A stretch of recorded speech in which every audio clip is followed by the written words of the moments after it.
जय श्री कृष्ण भक्तों, आपका स्वागत। एकादश स्कंद 7वें अध्याय में वसुदेवं सुतं देवं कंसचाणूरमर्दनं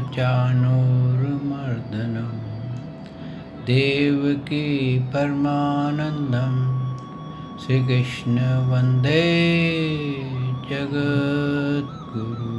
श्री कृष्ण शरणं गोपाल शरणं श्री कृष्ण शरणं गोपाल शरणं मेरे बांके बिहारी नंदलाल शरणं मेरे बांके बिहारी नंदलाल शरणं श्री कृष्ण शरणं गोपाल शरणं श्री कृष्ण शरणं गोपाल शरणं मेरे बांके बिहारी नंदलाल शरणं मेरे बांके बिहारी नंदलाल शरणं श्री कृष्ण शरणं गोपाल शरणं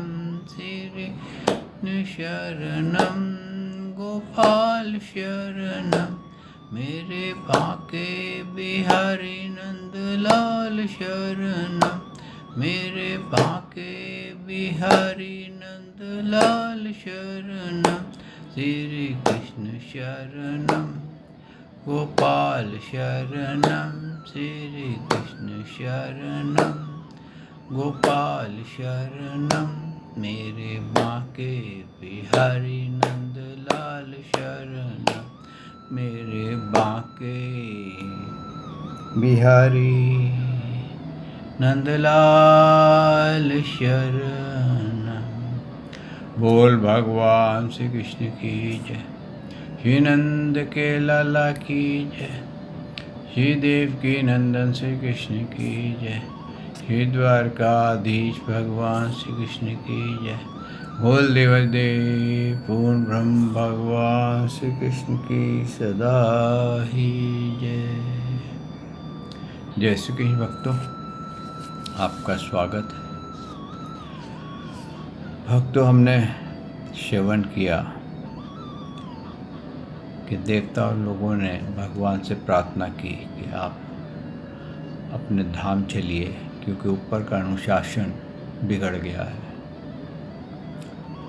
भगवान ने भी कहा कि मैं भी यही चाहता हूँ, क्योंकि मैंने तुम्हारा सारा कार्य कर दिया है। अब मेरे वंश का संहार बाकशेष है, क्योंकि देवताओं अगर उसका संहार नहीं हुआ तो उनकी शक्ति आपसे भी बढ़ चुकी है। इस प्रकार से उन्होंने देवताओं को विदा किया और उद्धव जी जब उनके पास आए तो भगवान ने उनको कहा, उद्धव जी को,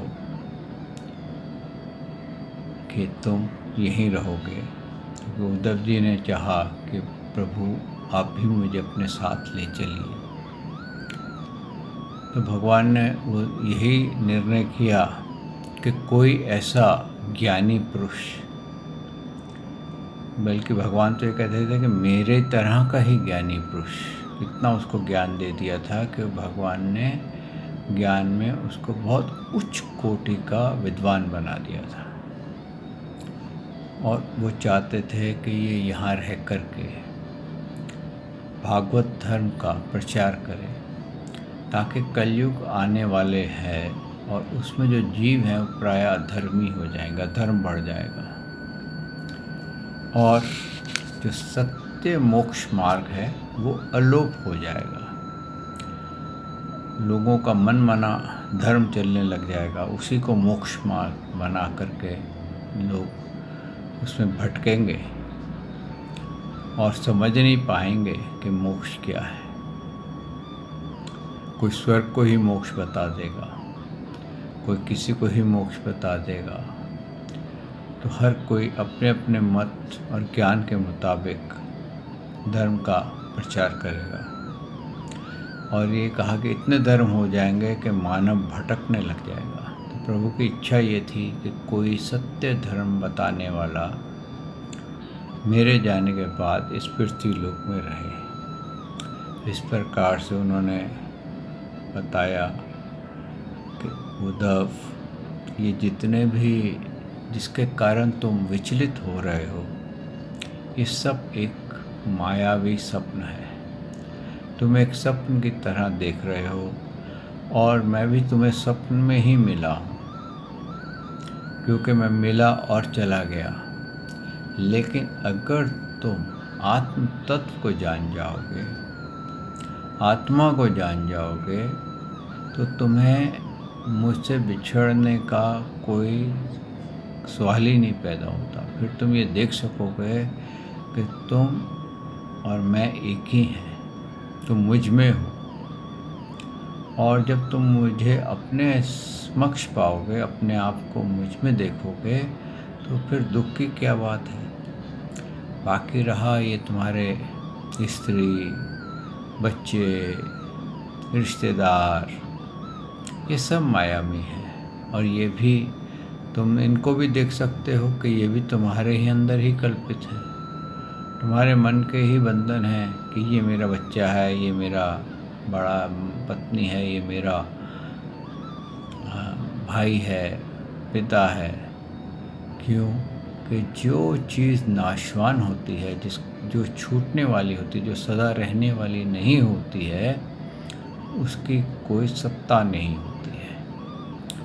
और जिस वस्तु की सत्ता नहीं है वो सत्य नहीं है।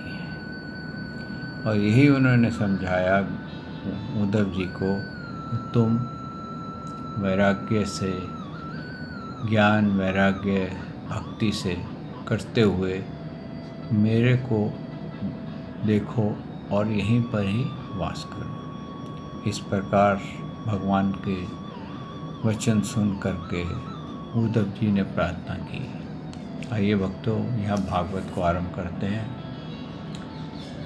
सच्चिदानंद रूपाय विश्वोत्पत्ते आदि हेतवे तापत्रय विनाशाय श्री कृष्णाय वयं नमो नमः। श्री कृष्णाय वयं नमो नमः। श्री कृष्णाय वयं नमो नमः। श्री कृष्णाय वयं नमो नमः।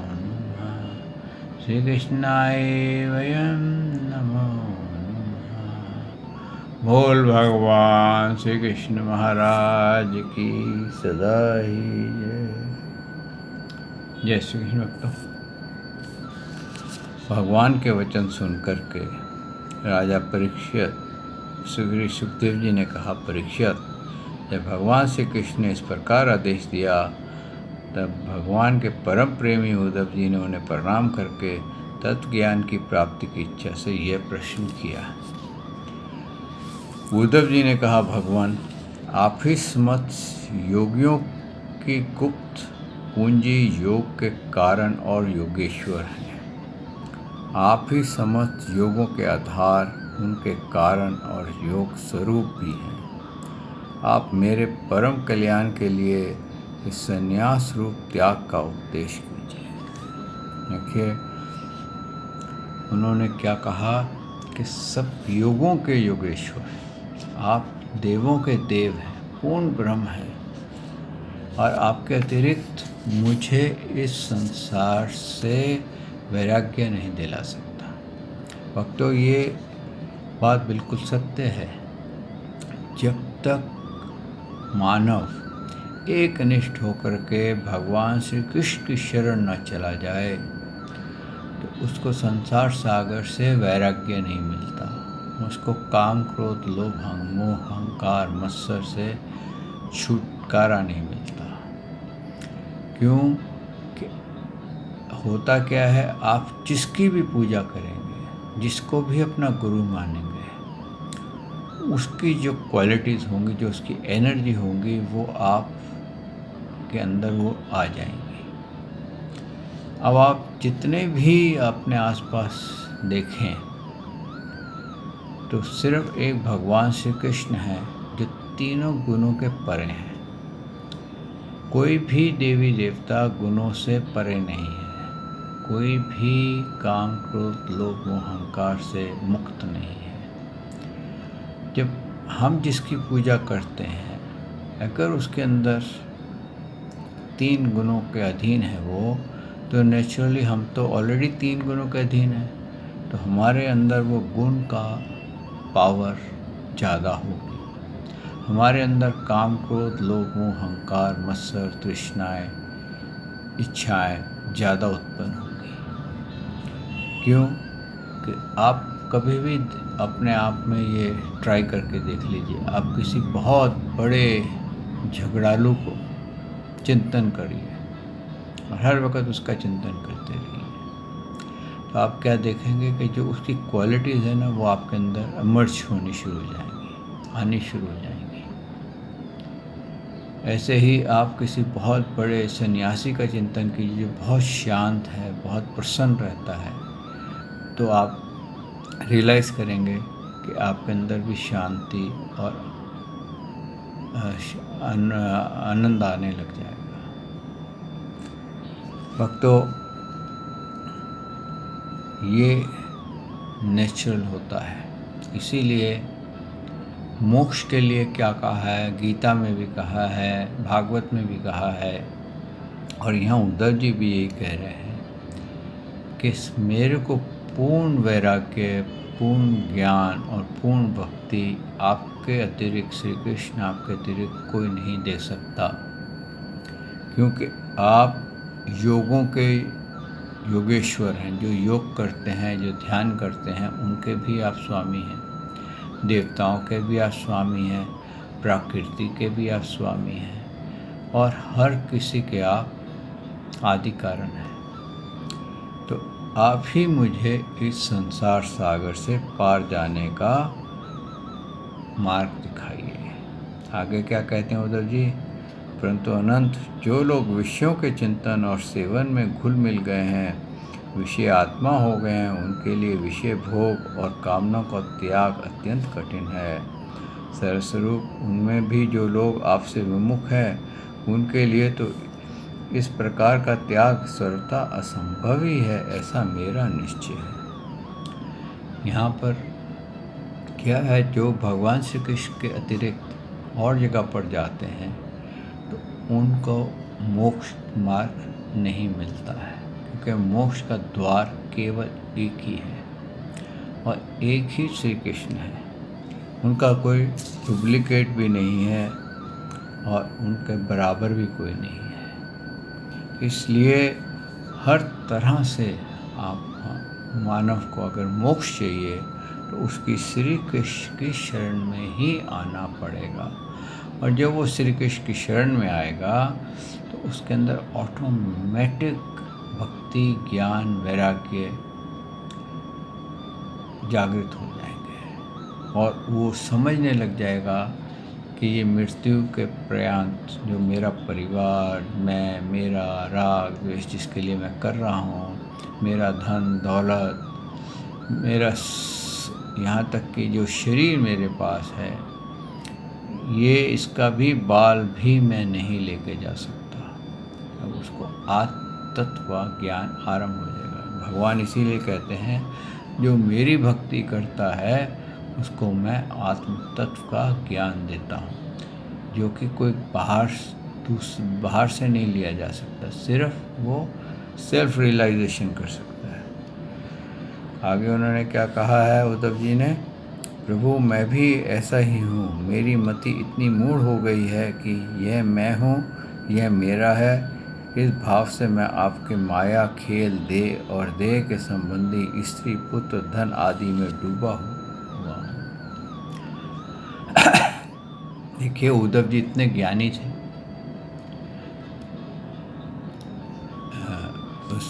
बहुत बड़े ज्ञानी थे और बृहस्पति के शिष्य थे। इसके बावजूद भी वो माया स्त्री पुत्र में लिप्त हो गए थे, जबकि भगवान के साथ रहते थे। लेकिन हल्के हल्के वो माया में इतने खो गए कि कि वो भूल गए कि भगवान के साथ रह कर के मेरे को भक्ति ज्ञान वैराग्य होना चाहिए, मेरे को प्रभु की तरफ प्रेम होना चाहिए था, बल्कि उनका प्रेम अपने स्त्री पुत्र में होने लग गया, जिसकी उन्होंने कहा कि मेरे को इनका मुंह काटना बड़ा कठिन है। और सत्य बात है भक्तों, अपने औलाद का, अपने पुत्रों का, अपनी स्त्री का, अपने माता पिता का मोह बड़ी कठिनता से कटता है। लेकिन कहते हैं ना कि जो इंसान इस बात को समझ जाता है तो ये सब बंधन उसको मन से सब कट जाते हैं, भले वो शरीर से इनको निभा रहा होता है। मन में उसके कोई घबराहट नहीं होती, कोई चिंता नहीं होती, हर तरफ से वो संतुष्ट और प्रसन्न रहता है और वो इन सब बंधनों से मुक्त हो जाता है। और ये मन ही है जो हमारे को बंधनों में बांधता है और बंधनों से मुक्त करता है। आगे क्या कहा उन्होंने, अतः भगवान आपने जिस संन्यास का उपदेश किया है उसका तत्व मुझ सेवक को इस प्रकार समझाइए कि मैं सुगमता पूर्वक उसका साधन कर सकूं। मेरे प्रभु, आप भूत भविष्य वर्तमान इन तीनों कालों से अबाधित एकरस सत्य हैं। आप दूसरे के द्वारा प्रकाशित नहीं, स्वयं प्रकाश हैं, आत्मस्वरूप है। प्रभु, मैं समझता हूँ कि मेरे लिए आत्मतत्व का उपदेश करने वाले आपके अतिरिक्त देवताओं में भी कोई नहीं है। ब्रह्मा आदि जितने बड़े बड़े देवता हैं वे सब शरीर अभिमानी होने के कारण आपकी माया से मोहित हो रहे हैं। यहाँ पर उन्होंने स्पष्ट कर दिया कि जितने भी देवता हैं, ब्रह्मा विष्णु महेश, ये सब शरीर धारण किए हुए हैं। यानी कि एक पदवी है, एक शरीर है जिसके अंदर आत्मा जाती है और वो ब्रह्मा वो ब्रह्मा कहलवाता है, और जिसमें विष्णु जी के उसमें जाती है तो विष्णु जी कहलवाते हैं, वो शिव जी के रूप में जाती है तो वो शिव जी कहलवाते हैं, और ये फिर वहाँ से वो विड्रॉ होती है। इसीलिए आपने जब भागवत सुनी तो ब्रह्मा जी जब अपनी पुत्री पे मोहित हो गए थे तो उनके जो पुत्र थे उन्होंने कहा कि आज से इससे पूर्व ब्रह्मा ने भी कभी ऐसा दुस्साहस नहीं किया, ऐसा गलत बात नहीं की कि जो अपनी पुत्री पे ही मोहित हो जाए। तो कहते हैं इससे ये साबित होता है कि देवता लोग भी ये इनके भी शरीर के आयु है, और ब्रह्मा जी की आयु से ही सबकी आयु गिनी गई है। आगे क्या बताया उन्होंने कि उनकी बुद्धि भी मोहित हो जाती है। यही कारण है कि वे इंद्रियों से अनुभव किए जाने वाले बाहरी विषयों को सत्य मानते हैं। ये देवताओं के लिए बोल रहे हैं कि उनकी भी वो भी इंद्रियों के कारण बाहरी विषयों को सत्य मानते हैं। इसीलिए मुझे तो आप ही उपदेश कीजिए भगवान, इससे चारों ओर से दुख की दवा अग्नि से जलकर और विरक्त होकर के मैं आपकी शरण आया हूँ।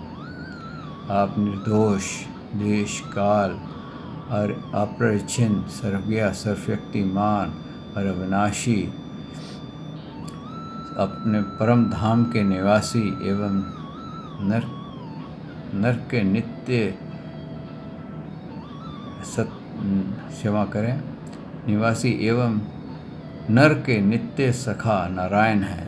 अतः आप ही मुझे उपदेश कीजिए। नर के नित्य सखा नारायण का मतलब है कि जो मानवों का सखा है। नर नारायण एक अवतार भी हुआ है कि मानव के साथ भगवान ने तपस्या की है, तो उन्होंने, और नारायण उसको भी कहते हैं जो सबके हृदय में विश्राम करता है और सबका पालन करता है, आत्म रूप से सबके हृदय में विराजमान है। इसी का उत्तर देते हुए भगवान श्री कृष्ण ने कहा, उधर संसार में जो मनुष्य ये जगत क्या है, इसमें क्या हो रहा है इत्यादि बातों का विचार करने में निपुण है, वह चित्त में भरी हुई अशुभ वासना को अपने आप को स्वयं अपनी विवेक शक्ति से ही प्रायः बचा लेता है। ये वही है कि आप प्रश्न कीजिए मैं कौन हूँ, तो आपको पता लगेगा कि मैं एक आत्मा हूँ। और जब आपको पता चलेगा ये आत्मा हूँ तो ये आपको यकीन होगा कि मैं शरीर नहीं। समस्त प्राणियों का, विशेषकर मनुष्य का आत्मा अपने हित और अहित का उपदेशक गुरु है, क्योंकि मनुष्य अपने प्रत्यक्ष अनुमान के द्वारा अपने हित अहित निर्णय करने में पूर्णतः समर्थ है। सांख्य योग विशारद धीर पुरुष इस मनुष्य योनि में इंद्रियां शक्ति, मन शक्ति आदि के आश्रयभूत मुझ आत्म तत्व को पूर्णतः प्रकट रूप से साक्षात्कार कर लेते हैं। ये क्या है भक्तों, कैसे प्रकट करते हैं? जब हम परिशुद्ध भक्ति में जब डूब जाते हैं और भगवान के चिंतन में इतने हाई मेडिटेशन की स्टेज प्राप्त कर लेते हैं कि भगवान हमारे हृदय में प्रकट हो जाते हैं, यानी कि हम आत्मदर्शन करते हैं। भगवान ने आगे कहा, मैंने 1 पैर वाले, 2 पैर वाले, 3 पैर वाले, 4 पैर वाले, 4 से अधिक पैर वाले और बिना पैर वाले इत्यादि अनेक प्रकार के शरीर निर्माण किए। उनमें से मुझे सबसे अधिक मनुष्य का ही शरीर लगा। इस मनुष्य शरीर में एकाग्र चित्त से, तीक्ष्ण बुद्धि से पुरुष बुद्धि आदि ग्रहण किए जाने वाले हेतुओं से, जिनसे कि अनुमान भी होता है, अनुमान से अग्रही अर्थात अहंकार आदि विषयों से भिन्न मुझ सर्वात्मा ईश्वर का साक्षात्कार अनुभव करते हैं। इस विषय में महात्मा लोग एक प्राचीन इतिहास कहा करते हैं। यह इतिहास परम तेजस्वी अवधूत दत्तात्रेय और राजा यदु के संवाद के रूप में है। एक बार धर्मर्व्य राजा यदु ने देखा कि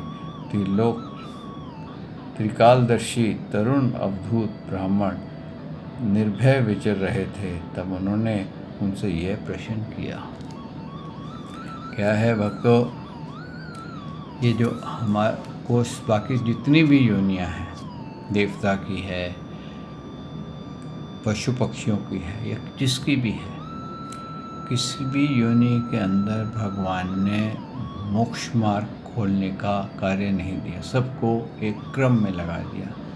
लेकिन जब जीव को मानव योनि में डाला, जो कि नष्ट होती है, बहुत छोटी योनि और बहुत शीघ्र नष्ट हो जाती है, उसमें जीव को डाल करके उसको अपनी इंडिपेंडेंट कर दिया, उसको स्वतंत्र कर दिया कि अगर तू मोक्ष चाहता है, जीवन मृत्यु से मुक्त होना चाहता है, तो तू अपनी बुद्धि से उस तत्व को ढूंढ जिससे कि तू मोक्ष पा जाए। तो भक्तों क्या होता है कि हम आप कभी भी देखिए, आपके मन में जो ख्वाहिश बहुत गहरी हो जाए और आप उसका विजुलाइज भी करें और उसका चिंतन भी करें, तो आप देखते हैं वो वस्तु आपको प्राप्त होने लग जाती है। तो इसी प्रकार से भगवान ने ये बताया है कि भक्ति से, ध्यान योग से, कर्मफल के त्याग से ये ज्ञान तुझे मिलता रहेगा कि तुझे क्या करना है। लेकिन एक मानव योनि में आकर के तू इसका प्रयोग कर सकता है, और जब तू प्रयोग करेगा तो क्या होगा, तू मेरे को शीघ्र ही भगवान श्री कृष्ण को तू प्राप्त हो जाएगा। ये जान जाएगा कि सृष्टि से पहले कौन थे, आज कौन है और सृष्टि के बाद कौन हो गए। क्योंकि मानव कहते हैं समुद्र की गहराई से, कितना ही गहरा समुद्र हो, उसके जो मोती होते हैं वो समुद्र के तले में होते हैं, एकदम नीचे। तो वो इतनी बड़ी डुबकी लगा लेता है कि उसके समुद्र के तले को छू करके वहाँ से मोती निकाल करके ले आता है। तो जब इतनी शक्ति उसके पास है, तो इसी प्रकार से भक्ति, ज्ञान, वैराग्य की ताकत से वो मोक्ष भी पकड़ लेता है और वो भगवान के धाम में पहुंच जाता है। यही उन्होंने कहा। आगे उन्होंने जो बताया कि राजा यदु ने क्या प्रश्न किए, तो आज हम राजा यदु के प्रश्न जानते हैं। राजा यदु ने पूछा, ब्राह्मण, आप कर्म तो करते नहीं, फिर आपको यह अत्यंत निपुण बुद्धि कहाँ से प्राप्त हुई, जिसका आश्रय लेकर के आप परम विद्वान होने पर भी बालक के समान संसार में विचरते रहते हैं। क्या होता है भक्तों, जब उच्च कोटि की भक्ति मिल जाती है और तब मन में एक ऐसी शक्ति आती है, कहते हैं आत्म तत्व के ज्ञान आ जाता है, तो फिर आपको कोई भी सांसारिक शारीरिक मानसिक चिंता आपको तंग नहीं कर सकती, आपको ताप नहीं कर सकती, आप उससे मुक्त हो जाते हैं। और यही उन्होंने एक ब्राह्मण से पूछा, उन्होंने एक ब्राह्मण को देखा था यदु राजा ने कि ये कुछ भी नहीं करता, ना तो कोई कर्मकांड करता है, ना ये कोई कार्य करता है, और इतना प्रसन्न और इतना आनंदित बैठा हुआ है जैसे कि सारे संसार का सुख इसी को ही मिल गया है। तो इसी कारण उन्होंने ये पूछा। फिर आगे उन्होंने क्या कहा, ऐसा देखा जाता है कि मनुष्य आयु यश अथवा सौंदर्य संपत्ति आदि की अभिलाषा लेकर ही धर्म अर्थ काम अथवा तत्व जिज्ञासा में प्रवृत्त होता है, अकारण नहीं। अकारण कहीं किसी की प्रवृत्ति नहीं देखी जाती। मैं देख रहा हूँ कि आप कर्म करने में समर्थ विद्वान और निपुण हैं। आपका भाग्य और सौंदर्य भी प्रशंसनीय है। आपकी वाणी तो मानो अमृत टपक रहा है, फिर भी आप जड़ उन्मत्त अथवा पिशाच के समान रहते हैं, ना तो कुछ करते हैं और ना चाहते ही हैं। संसार के अधिकांश लोग काम और लोभ के दवानल से जल रहे हैं, परंतु आपको देखकर ऐसा मालूम होता है कि आप मुक्त हैं। आप तक का उसकी आँच भी नहीं पहुंच पाती। ठीक वैसे ही जैसे कोई हाथी वन में दवा अग्नि लगने पर उसमें छूटकर गंगा जल में खड़ा हो। ब्राह्मण, आप पुत्र स्त्री धन आदि संसार के स्पर्श से भी रहित हैं। आप सदा सर्वदा अपने केवल स्वरूप में ही स्थित हैं। हम आपसे ये पूछना चाहते हैं कि आपको अपने आत्मा में ही ऐसा अनिर्वचनीय अनंत का अनुभव कैसे होता है। आप कृपा करके हमें अवश्य बतलाइए। देखिए यहाँ पर क्या है कि ये वो हायर स्टेज की भक्ति है। हायर स्टेज में जब आदमी पहुँच जाता है, ज्ञान तत्व में पहुँच जाता है, तो उसको कहीं कोई चिंता नहीं होती। आपने YouTube पे कई वीडियोस देखे होंगे कि बर्फ़ के अंदर बहुत से योगी घूमते हैं, जो हमारे फौजियों को मिलते हैं, उन्होंने उनके वीडियोस बनाए हैं। और वो वहाँ पर एक कपून यानी एक छोटा सा टुकड़ा बांधा होता है कपड़े का, और नरंग धड़ंग होते हैं, ना तो उनको सर्दी लगती है, क्या खाते हैं किसी को पता नहीं, और इतने खुश इतने आनंदित रहते हैं जैसे मान लो वो बालकों की तरह खेल रहे हों, और उनको सब चीज़ें जैसे माँ बाप उनको दे रहे हों, खाने पीने की हर वस्तु उनके पास आनंद हो, वो कोई चिंता नहीं होती। इसी तरीके से दत्तात्रेय प्रभु जी तो भगवान के अंश थे, तो इनको तो वैसे ही हर चीज़ प्राप्त थी, लेकिन फिर भी देखने में वो ऐसे लग रहे थे जैसे एक ब्राह्मण होते हैं। इसीलिए यदु राजा जो थे, जो यदुकुल है भगवान श्री कृष्ण का, तो ये यदु राजा से ही ये यदु वंश स्टार्ट हुआ था। तो उन्होंने ही ये चीज़ उनसे पूछी थी कि आप इतने आनंदित क्यों रहते हैं। तो इस पर भगवान श्री कृष्ण ने कहा, उद्धव, हमारे पूर्वज महाराज यदु की बुद्धि शुद्ध थी और उनके हृदय में ब्राह्मण भक्ति थी। उन्होंने परम भाग्यवान दत्तात्रेय जी का अत्यंत सत्कार करके यह प्रश्न पूछा, और बड़े विनम्रत भाव से सिर झुकाकर वे उस सामने खड़े हो गए। तब दत्तात्रेय जी ने कहा, ब्रह्मवेता दत्तात्रेय जी ने कहा, राजन, मैंने अपनी बुद्धि से बहुत से गुरुओं का आश्रय लिया है। उनसे शिक्षा ग्रहण करके मैं इस जगत में मुक्त भाव से स्वच्छंद से विचरता हूँ। तुम उन गुरुओं के नाम और उनसे ग्रहण की हुई शिक्षा सुनो। मेरे गुरुओं का नाम है पृथ्वी, वायु, आकाश, जल, अग्नि, चंद्रमा, सूर्य, कबूतर, अजगर, समुद्र, पतंगा, भंवरा, या मधुमक्खी, हाथी, शहद निकालने वाला, हिरन, मछली, पिंगला, वेश्या, क्रूर पक्षी, बालक, कुंवारी कन्या, वान बनाने वाला, सर्प, मकड़ी और भृंगी कीट। भक्तों, यहाँ पर एक चीज़ स्पष्ट की है इन्होंने कि आप एक गुरु से कभी कभी पूर्ण ज्ञान नहीं ले सकते, इसलिए आप यहाँ पर पशु पक्षियों से भी ज्ञान मिलता है। आप वो ज्ञान अगर धारण कर सकते हैं तो आप अपने जीवन उद्धार कर सकते हैं, आप अपने लिए मोक्ष मार्ग खोल सकते हैं। और यहाँ पर दत्तात्रेय जी ने यही बोला है कि मैंने किसी ज्ञानी से ज्ञान नहीं लिया, ये 24 गुरुओं से ऐसा ज्ञान मुझे प्राप्त हो गया कि मेरे को किसी ज्ञानी के पास जाने की आवश्यकता ही नहीं रही, किसी संप्रदाय वाले के पास जाने की आवश्यकता नहीं रही, किसी मठाध्यक्ष के पास जाने की आवश्यकता नहीं रही। और मैं इन्हीं से ही जिस ज्ञान तत्व को लोग बड़ी बड़ी दक्षिणाएं दे करके, बड़े बड़े दंडौते प्रणाम करके प्राप्त करते हैं, मैंने सहज ही इनसे पाली है। आइए भक्तों, यहाँ वाणी को विश्राम देते हैं। कल प्रभु ने चाहा तो आपकी सेवा में हाजिर होऊंगा और एक एक गुरु से उन्होंने एक एक से क्या क्या ज्ञान पाया इसका पान करेंगे।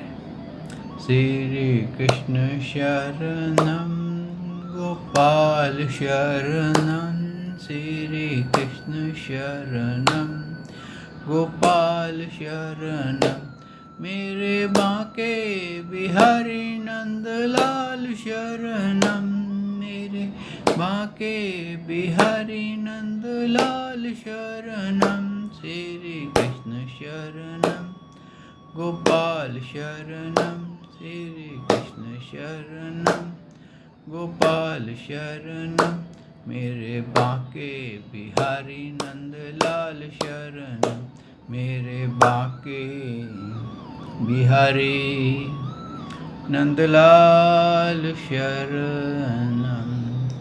बोल भगवान श्री कृष्ण की जय, श्री नंद के लाला की जय, श्री देवकी नंदन श्री कृष्ण की जय, श्री द्वारकाधीश भगवान श्री कृष्ण की जय। बोल देवादिदेव पूर्ण ब्रह्म भगवान श्री कृष्ण की सदा ही जय। श्री कृष्ण भक्तों।